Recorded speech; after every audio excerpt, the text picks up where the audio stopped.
Olá a todos, teremos agora a apresentação de mais um resumo submetido ao terceiro simpósio de neuromodulação não invasiva. Vamos ouvir agora a apresentação do resumo Neuroestimulação e Terapia Espelho em pacientes dor neuropática após traumatismo do plexo braquial. Quem vai apresentar é a Carolina Dias, que está com a palavra a partir de agora. Uma boa apresentação. Uma boa noite a todos. Me chamo Carolina Dias, juntamente com Silmara, Clarice, Karina, Erickson e Suelen, escrevemos um resumo intitulado Neuroestimulação e Terapia Espelho em pacientes com dor neuropática após o traumatismo do plexo braquial.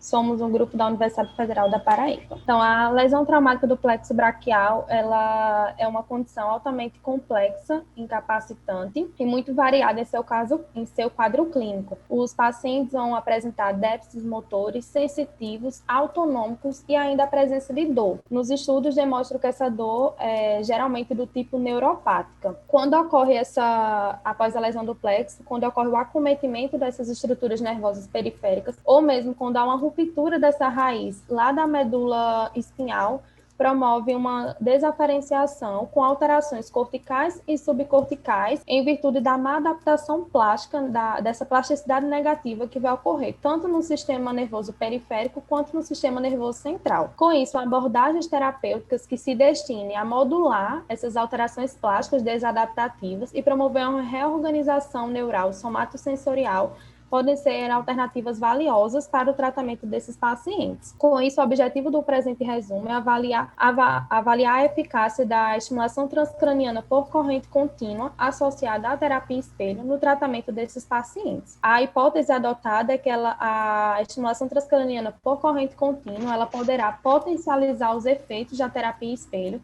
relacionados ao grau de analgesia, incapacidade e qualidade de vida. O presente estudo foi aprovado pelo Comitê de Ética em Pesquisa do Centro de Ciências da Saúde da Universidade Federal da Paraíba, com protocolo devidamente registrado na plataforma Clinical Trials, e só foi iniciado após a anuência dos participantes mediante a assinatura do termo de consentimento. O estudo é um ensaio clínico piloto, placebo-controlado, duplo cego e aleatorizado, em conformidade com as diretrizes consorte, conduzido no Laboratório de Estudos em Envelhecimento e Neurociências da Universidade Federal da Paraíba. Os pacientes foram alocados em dois grupos, um que realizaria a ETCC ativa e a terapia espelho, e um segundo que realizaria a ETCC simulado ou sham, em conjunto com a terapia espelho. Todos os avaliadores de desfecho, bem como os pacientes, foram cegos em relação aos procedimentos. A amostra foi coletada a partir de um banco de dados prévio em parceria do laboratório com o Instituto de Neurologia e Neurocirurgia da Paraíba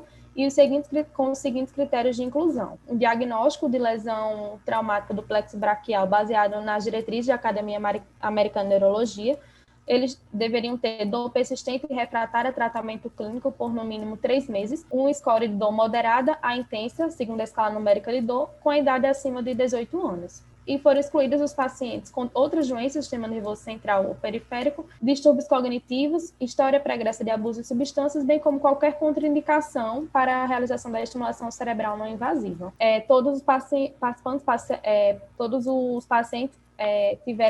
foram submetidos a uma avaliação neurológica para a coleta de informações clínicas, sociodemográficas, anamnese e exame físico. E os desfechos averiguados no presente estudo foi a incapacidade associada à dor, medidos pelo Inventário Breve de Dor, BPI, e a qualidade de vida aferido pelo SF-36. Todos esses instrumentos foram aplicados antes do início do tratamento na linha de base e imediatamente após o protocolo do tratamento. E os pacientes também foram indagados a respeito dos eventos adversos. Os materiais adotados foram o neuroestimulador TCT Research, com a aplicação de uma corrente contínua de intensidade de 2 mA, com a densidade de corrente de 0,05 A por metro quadrado, com as dimensões do eletrodo de 35 cm², umedecidos com soro fisiológico a 0,9%. O protocolo adotado foram de 12 sessões, realizadas durante um mês, sendo 3 sessões consecutivas por semana, aplicando-se a ETCC simultaneamente à terapia espelho por 30 minutos. A configuração dos eletrodos foi a partir da colocação do ânodo no córtex motor primário contralateral ao membro superior acometido e o cátodo na região supraorbital contralateral ao ânodo. Para realizar a terapia espelho, foi confeccionada uma plataforma retangular de 30 por 45 centímetros, com um espelho posicionado em uma das laterais da caixa, que era posicionado de acordo com o membro acometido do paciente. E todos eles eram instruídos a observar o reflexo do membro saudável refletido pelo espelho. Foram realizados 12 exercícios, com 2 séries de 10 repetições, em intervalos entre séries e após o término do exercício de 30 segundos. Para análise estatística, devido ao pequeno tamanho da amostra, foram utilizados métodos não paramétricos para a aferição dos desfechos na comparação intergrupo, o teste Mann-Whitney, e na comparação intragrupo, o teste de Wilcoxon. Os valores de P foram ajustados pelo método Bonferroni e, para considerar significante estatisticamente, foi adotado um valor de P menor que 0,05. Para evitar diferenças na linha de base, foi utilizado os deltas para o cálculo das diferenças medianas, e os efeitos adversos foram analisados pela descrição de cada evento após as sessões, pelos pacientes. Como resultados, aqui está um fluxograma onde mostra a alocação dos 16 participantes, 8 no grupo de ETCC ativa e 8 para o grupo do sham ou placebo. Não foram averiguadas nenhuma diferença na linha de base com relação às principais características coletadas na avaliação entre os grupos. E os efeitos adversos, mediante a descrição, foram distribuídos igualmente entre os grupos, apressando principalmente vermelhidão e formigamento, mas não foram descritos como seriamente desagradáveis. Aqui estão os resultados do desfecho relacionado à incapacidade, mediante a gravidade da dor, aferido pelo BPI, onde os dois grupos apresentaram melhora nos domínios do instrumento. No entanto, o grupo ativo obteve o maior índice de melhora nos valores finais, sobretudo nos valores que estão em negrito na tabela, para atividades gerais, humor, sono, envolvimento com a vida e relacionamento. Quanto à qualidade de vida, aferidos pelo SF36, houve também uma diferença significativa nos dois grupos, tanto no ativo quanto no simulado, onde, no entanto, a melhora dos pacientes no grupo ativo foi considerada melhor, mas ambos os grupos obtiveram melhora na qualidade de vida, com expressivos tamanhos de efeito aferidos pelo instrumento, com diferença significativa na comparação intragrupo antes e após o término do tratamento. Então, podemos dizer que a intervenção no grupo ativo se mostrou eficaz nos desfechos, com benefícios significativos.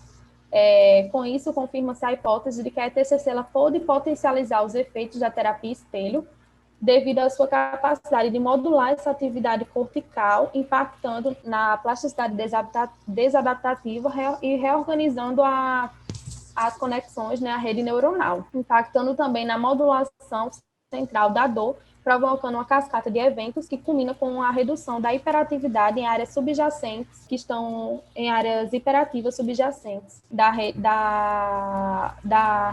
da neuromatriz da dor. Com isso, a terapia espelho, sabe-se que ela também atua para promover essa modulação da dor a partir do feedback que a observação no espelho traz, atualizando o sistema nervoso central, promovendo essa entrada aferente, acobertando o foco de dor no cérebro, promovendo a congruência entre as vias aferentes e eferentes e normalizando a representação somatotópica.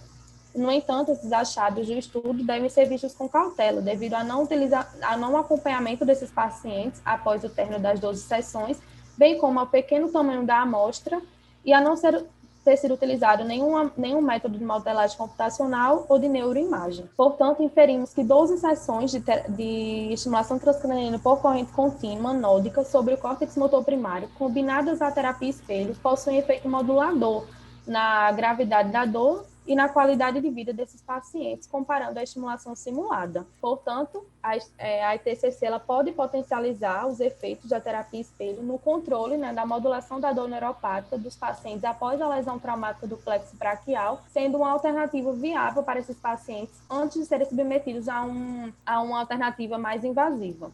Esses achados, portanto, fomentam a realização de novos estudos envolvendo terapias multimodais, para também estabelecer a potencial eficácia dessas técnicas em outras condições de dor crônica. Obrigada pela atenção. Vamos dar início ao processo de arguição, tá? Então, eu te agradeço pela apresentação, parabéns. Obrigada pela confiança, por ter submetido o seu resumo para o simpósio. Seu trabalho está extremamente bem amarrado, foi um trabalho extremamente bem conduzido, a gente já vê isso pela leitura do próprio resumo, a sua apresentação também foi muito clara, tá? Vou te perguntar, assim, foi tudo tão bom na apresentação, foi tudo tão claro, é só um detalhe que eu observei, foi uma coisa que você não falou e que é bem importante a gente levar em consideração quando a gente fala de ensaios clínicos. Eu vi que no seu fluxograma, no grupo placebo, né, no grupo sham, um paciente teve uma perda porque um paciente se mudou, né? Estava lá a justificativa disso. Mas, entretanto, vocês avaliaram os 8 pacientes. Então, 8 foram randomizados, teve uma perda, mas os outros foram analisados. Vocês fizeram, então, análise por intenção de tratar, não é isso? E aí, como fez análise por intenção de tratar? Vocês repetiram o dado da avaliação? Isso, foi repetido o dado da linha de base de acordo com o grupo que ele estava.